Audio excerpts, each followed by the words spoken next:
Welcome to the deep dive. Today, we're really digging into the whole world of making money online. Yeah, it's a big topic. We've pulled together quite a range of resources, haven't we? We've got a couple of ebooks that lay out, practical strategies, real world stuff, and then some really insightful YouTube videos too from people actually doing it. Exactly. The idea is to kind of pull out the key knowledge, the things you can actually do, and maybe some of the mindsets you need as well. It's all about making sense of this, pretty dynamic landscape. Right. And this is really for you, the learner, someone who wants to get up to speed quickly, thoroughly, see different angles, maybe have a few aha moments without just drowning in information. Precisely. We want to give you a clear, solid overview, drawing straight from these sources to kind of light up the paths to earning online. Okay, so source-wise, we've got two main ebooks. First up is 19 Ways to Make Money Online by Anji Long. It's from 2015, and it details 19 pretty distinct methods.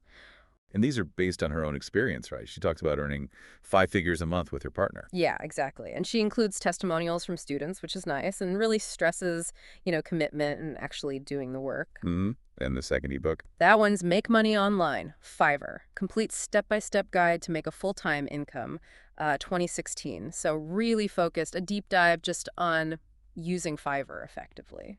Gotcha. So Anji's broad overview, then a specific platform guide. Makes sense. And then we've got the videos to bring in some more current perspectives and examples. There's How to Actually Make Money Online in 2025 case study from Ali Abdal's channel. Oh, yeah, the Eben case study. That one's pretty compelling, making like $20K profit a month now. Something like that, yeah. It really shows what happens when you take action on this stuff. Definitely. We've also got I Tried the Laziest Ways of Making Money Online from Financial Wolf. Right, he explores quite a mix, doesn't he? eBay, drop shipping, Amazon KDP, but also things like vending machines, Turo, crypto mining. A real mixed bag there. Some more passive than others, I imagine. And adding another angle, there's Laziest Way to Make Money Online in 2025, 100 eBay Plus, from Iman Gadzi. He makes a strong case for something he calls digital products 2.0. Interesting. We'll have to unpack what he means by that. Sounds like a big opportunity he's seeing. Yeah. And finally, we're bringing in some key principles from Alex Hormozy's video. Make more profit than 99% of people. Ah, Hormozy. Yeah. So likely focusing on things like customer lifetime value, recurring revenue, the business fundamentals. Exactly. Increasing LTV, the importance of recurring income for sustainability, I- really core stuff. Okay, so quite the range of sources. Books, specific guides, case studies, explorations of lazy methods, high-level business principles. Right. And our mission really is to boil all this down, pull out the most important bits from everything, give you a clear picture of the online income world, without the hype, without getting totally overwhelmed. Sounds like a plan. Where should we start? Maybe with Anji Long's broad list, her 19 ways. Good idea. It gives a great lay of the land. So her 19 methods, let's see, she covers affiliate marketing, which is pretty standard. Right, earning commissions, promoting other people's stuff, Yeah. using referral links. Yep. And blogging with Google AdSense, putting ads on your blog, getting paid for clicks, also pretty well known. What else is on that list? Creating and selling your own ebooks. That comes up elsewhere too. eBay dropshipping. Ah, yes, the model where you sell stuff on eBay you don't actually own yet. No inventory needed. Right. Then there's email list building. She really stresses that as an asset. Building that direct connection. Makes sense. Then she gets into content platforms. Yeah, YouTube creating videos, Facebook groups building communities, using classified advertising like Craigslist, even Google Hangouts for live interaction. Wow, okay. Yeah. Covered a lot of ground. Instagram too, I assume. Instagram's on there, yep, for visual nieces. And then she shifts into services, consulting and coaching. Monetizing your expertise. Makes sense. Virtual assisting too. Virtual assisting, definitely, providing remote support. And even freebie sites trying products and referring others. That's a bit different. Interesting. But what else? Membership sites charging recurring fees for exclusive content. High ticket sales, though we don't have much detail on her approach there. Okay. Interviewing experts as a content strategy, maybe. Residual income programs. Which links back to Hormozy and that recurring revenue idea? Exactly. And finally, even selling handmade crafts online. So it's incredibly broad. It really is. From digital products to physical crafts, services, content. Pretty much covers the spectrum. What really stands out is her grounding it in her own success. Yeah, she's very clear, isn't she? This isn't just theory. She and her partner Ben actually did this stuff, earning 5 figures each per month, living and working remotely because of it. And that phrase she uses, simple but not easy, I think that's crucial. Totally agree. It sets the right expectation. The concepts might be straightforward, but you actually have to put in the work consistently. It's not magic. No get-rich-quick promises there. Right. Just effort applied to decent strategies. And here's a really interesting twist. She includes master resale rights with the ebook itself Oh, really? So you buy the book, and you can immediately turn around and sell it yourself. and keep 100% of the profit. Yeah, It's like a built-in first income stream demonstrating the digital product idea right away. that's quite clever, actually. A practical example baked right in. Okay, so maybe we should dive into some of these specific strategies now. E-commerce seems like a big one. eBay dropshipping comes up in both Audrey's list and Financial Wolf's video. Right. Let's unpack that. So the basic model, like you said, find a product cheap somewhere else. Amazon, Walmart, or like Financial Wolf mentions AliExpress. Right, listed on eBay for a higher price. Customer buys it from you on eBay. You get the money, usually PayPal. Then you use some of that money to buy it from the cheap place, and they ship it straight to your customer. The key being, no inventory for you to handle. Yeah. No storage, no upfront bulk buying. Lower risk, fewer logistics. Exactly. Financial Wolf gets really practical, though. He talks about using tools like AutoDS. Yeah, tools to help find winning products and even automate listing them. Pulling descriptions, images, that kind of thing. Saves a ton of time. And he highlights AliExpress specifically for potentially higher profit margins because the stuff is often cheaper, coming from China usually. Mm-hmm. But there's a catch, right? He mentions the downsides too. Oh, definitely. Big ones. A lower product quality can be an issue sometimes, and the shipping times coming from overseas, it can take weeks. Yeah, that's a killer if customers aren't expecting it. He stresses being upfront about that, doesn't he? Managing expectations. Absolutely. Transparency is key. You got to tell people, hey, this might take a while to arrive. Otherwise, hello, negative feedback. Right. But even with those potential headaches, Financial Wolf seemed to get sales going pretty quickly. He mentioned listing like 100 products. Yeah, he built up sales relatively fast, which shows the potential, especially using eBay's existing audience. Anji includes it for a reason, you know? Once you have listings set up and selling. It can become more passive, yeah. Mhm. Just processing the orders, clicking buy from your supplier. Less active work over time. And just broadening out from dropshipping for a sec, the 74 Ways ebook also just mentions selling anything on eBay, new or used. Right, the general marketplace idea. Their main tip there was finding a niche, wasn't it? Yeah, specialize. Become the go-to seller for, I don't know, vintage board games or something. Build a reputation in a specific area. It makes sense. Focus usually pays off online. Okay, what about another e-commerce angle? Selling digital goods. That pops up in 74 Ways, and Iman Godsi is really big on this. Yeah, so this is stuff like ebooks, courses, templates, software, things you create once and can sell over and over. The 74 Ways book admits the market's kind of crowded, but still growing fast, which is where Iman Godsi's take gets interesting. Right, his whole digital products 1.0 versus 2.0 thing. He says 1.0 is often complex, expensive to create, needing coaches, custom platforms. Big upfront investments, yeah. Maybe millions for some stuff. But he thinks 2.0, especially looking at 2025, is way easier to get into. Exactly. He's pointing to this massive growth forecast for the digital product market, like doubling in 5 years, potentially $1 trillion industry by 2030. Wow, that's huge. So he sees it as a major opportunity, like getting into e-commerce or drop shipping was maybe 10 years ago? Pretty much. Get in early while it's easier, potentially reap big rewards later. He focuses on the accessibility, the speed you can get these newer digital products out there. It's a compelling argument, especially with that kind of projected growth. Okay, another classic, affiliate marketing. Both Anji and 74 Ways cover this. Right, the commission model. Promote someone else's product with your special link. Someone buys through your link, you get a cut. Pretty straightforward concept. Anji sees it as potentially very profitable, and lots of programs out there. Yeah, she mentions different ways to promote your links too. Your email list, YouTube videos, Facebook groups, other social media, even webinars. And importantly, she notes that a lot of these affiliate programs are free to join, right? So the barrier to entry is quite low. Exactly. You might need approval for some, but many you can just sign up for. And the 74 Ways book makes a good point too if you already have an audience, like a blog or a channel. Affiliate marketing is a natural fit, yeah. Recommend stuff you actually use and like that your audience would find valuable. It builds trust. Definitely. Okay, one more e-commerce type thing Financial Wolf touched on briefly, Amazon KDP. Kindle direct publishing. Ah, self-publishing books on Amazon, yeah. Right. Ebooks, paperbacks. hmm Financial Wolf mentioned publishing a book himself with like zero marketing and still selling a few copies. Which made him think there's huge potential with marketing, Right. right? Like using Amazon ads, getting into Kindle Unlimited. Exactly. Kindle Unlimited pays you based on pages read by subscribers, so it's another income angle. And he also mentioned the power of building an audience elsewhere, TikTok, YouTube, whatever, around your book's topic. Yeah, driving traffic to your KDP listing from other platforms.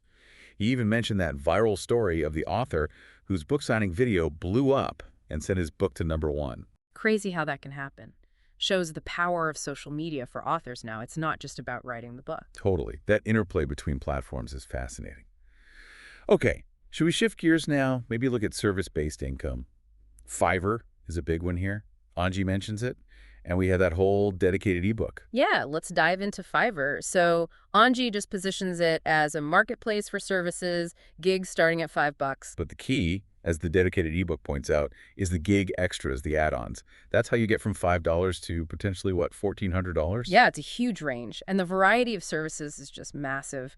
Writing, design, music, voiceovers, VA stuff, social media, basically anything you can deliver digitally. So the ebook gets into the nuts and bolts, how to actually use Fiverr well. Oh yeah, very step by step. Free sign up, obviously. Get your profile set up, choose a username you like, link your PayPal. Then, the crucial part, creating your gigs. These are your service listings, your sales pitch. Exactly. The ebook really stresses making them compelling. Good titles, like 80 characters. Picking the right category so people find you. Using really good images or video. And the description is key, right? You've got 1,200 characters to sell yourself. Explain the value. Yep. Use keywords metadata so you show up in searches. Set up a portfolio showing your work. And define your pricing packages and turnaround time clearly. Okay, so you build the gig, then what? Just wait. No way. Haha. Promotion is huge. The ebook covers tons of strategies. SEO within Fiverr using keywords and titles and descriptions. Makes sense. What about outside Fiverr? Definitely. Start a blog talking about your services, link back. Use social media, Facebook, Twitter, LinkedIn, YouTube, Insta. Get the word out. Forums, too. Press releases. Yeah, forums in your niche, maybe even press releases for something big. They even suggest you can hire social media marketers on Fiverr to help promote your Fiverr gigs. Ah, that's brilliant. The Fiverr ecosystem feeding itself. What about ratings? It must be important. Hugely important. The ebook stresses keeping your rating high, like 4.5 to 5 stars ideally. Offer great service, maybe free extras for repeat clients to encourage good reviews. And pricing. Start low, go high later. Generally, yeah. Start at $5 maybe for simple stuff to get reviews, build credibility, then increase rates as your reputation grows, offer package deals, discounts for bulk orders maybe. Makes sense. What if you get a bad review, though? That can happen. Addressed in detail. First step.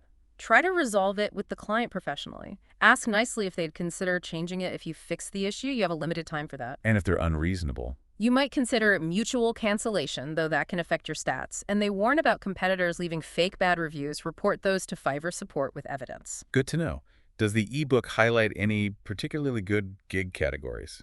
Yeah, it mentions things often in demand. Freelance writing articles, web content, ebooks, music stuff, jingles, songs, voiceovers, design services, logos, video ads, character design. It gives rough pricing ideas too, basically. More complex work equals higher pay. Right. And finally, common mistakes to avoid. Loads of them. Poor quality gigs, bad work samples, confusing descriptions, pricing too high when you're new, copying other sellers, big no-no. And failing to promote yourself. Crucial mistake, yeah. Also, ignoring bad reviews or obsessing over them, not offering enough variety in your services, having unrealistic expectations about getting rich quick. And a big one. Yeah. Never take payments outside Fiverr. Absolutely not. Protect you, plus it's against their rules. You gotta pay their commission. Wow, okay. That Fiverr ebook sounds incredibly comprehensive, a real roadmap. It really is. Now, beyond Fiverr, Anji and 74 Ways mention other services too, consulting and coaching. Right, leveraging your expertise, accounting, marketing, whatever, needs knowledge and real experience usually. And virtual assisting admin, tech, creative help, all done remotely. The 74 Ways book lists a ton more freelance skills too, doesn't it? Oh yeah, graphic design needing software skills, copywriting, marketing writing, SEO consulting, translation, tutoring, career help resumes, interviews. Research services, tax advice needing accounting knowledge, social media management strategy, content, engagement, Grant writing, resume consulting again, transcription. Hosting online events, editing photos and videos needing software and skills there too. It's a huge list. Seriously, if you have any professional skill, there's probably a way to offer it online as a service. Okay, how about we switch to content creation? Monetizing stuff you make, YouTube comes up a lot. Definitely. Anji's advice on YouTube is pretty practical. Use keywords, title, description, tags, helps people find your videos. Standard SEO for YouTube. What else? Include a link to a capture page in your description. To build your email list, get viewers to subscribe directly to you. Smart. Connect beyond the platform. Now, Ali Abdal's case study of Aman really brings YouTube's potential to life. Oh, massively. Aman's story is all about that bias to action Ali talks about, just starting. Even with that shitty Skillshare course he made first. Bar gear, limited experience. Exactly. It wasn't great, only made a little money, but it was the start, and eventually led to that $20K profit per month. That's such a key point. Your first thing doesn't have to be amazing. Just get it out there. Learn. And consistency. He kept posting videos weekly, even when his audience was tiny. Ali really stresses that extraordinary results usually take way more work than people think. Yeah, that pain tolerance idea they discussed. Sticking with it through the tough parts, the slow growth. Ahmad tried stuff for like 4 years before hitting big, right? Right. It often takes multiple tries, learning from failures, pivoting. Ali himself said he had like 8 or 9 failed businesses before his first success. Wow. It's not always an overnight thing. What else helped him on? Continuous learning, investing in courses, mentorship. Ali highlights making sure those investments have a positive ROI, obviously. Aman was prepared for coaching calls, really committed to improving. That dedication to learning seems critical in the online space. It changes so fast. Okay, beyond YouTube, what other content stuff? Anji mentioned blogging with AdSense. Right. Create blog content, put Google ads on it, earn from clicks or views. She mentioned needing backlinks and pinging search engines to get found. Okay. And creating different versions of content, linking back to the main blog post. Yeah, kind of an SEO tactic to boost visibility. And email list building again, as a Yeah. content strategy. Definitely. Get people on your list with a freebie, an ebook, checklist. Build rapport, send daily emails, often with affiliate offers or your own products. She sees it as potentially leading to, like, push-button income eventually. Once the list is big and responsive. The 74 Ways book had other content ideas too. Yeah, selling photos, videos, even personalized messages on platforms like Patreon, where fans subscribe for exclusive stuff. Right. And for artists, setting up an online gallery to sell their work directly needs a good website with a shop. Musicians, selling downloadable music on Bandcamp gives them more control. And creating playlists was an interesting one on Spotify, Apple Music. If they get popular, you could potentially earn money. Yeah, through platform payouts or maybe sponsored tracks. A bit less direct, maybe. Okay, lots of content avenues. What about some of the other methods mentioned across the sources? And Anji talked about Facebook groups. Yeah, creating a free group around a niche. Provide value, run contests, host webinars, build an engaged community. And then you can promote your own stuff or affiliate offers to them because they trust you. Exactly. But you got to stay engaged. Keep providing value. Can't just be a sales pitch. Makes sense. Classified advertising, like Craigslist. Anji suggested it as maybe a cheap way to start advertising. Post simple ads for services or products, send replies to a capture page to get their email. Okay. Google Hangouts for live events. Yeah, real-time connection, Q&A, building trust, maybe limited time offers to create urgency. Instagram for visual niches, we mentioned that. What about freebie sites? That sounded a bit unusual. Yeah, you sign up for trial offers, sometimes free, sometimes pay shipping, then refer others. You earn credits or points for offers you complete, and when referrals complete theirs. Gotta follow the site rules carefully, though. Sounds like it could be time-consuming for potentially small returns. Maybe, yeah. Depends on the offers and the site. She included it, though. Membership sites. Right. Recurring revenue. Provide exclusive content videos, articles, webinars behind a paywall, monthly or annual fee. Works in almost any niche if you have expertise and can create consistently. Okay. High-ticket sales and interviewing experts were on her list, but not much detail given. Residual income programs came up again, though. Yeah, earning ongoing commissions, like from membership site referrals, Yeah. which ties straight into Alex Hormozi's points. Exactly. Hormozi is all about recurring revenue for stability, boosting customer lifetime value, LTV, shifting focus from just getting customers to keeping them and maximizing their long-term value. Super important for sustainable business. And finally, Anji listed homemade crafts. Selling things you make online. Again, not much detail in our excerpts, but it's on the list. Right.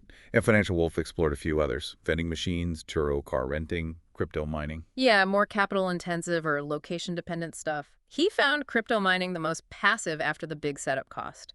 Vending needed restocking, Turo needed car management. So lazy is relative. Haha. The 74 Ways book had a few more techie ones too. Yep.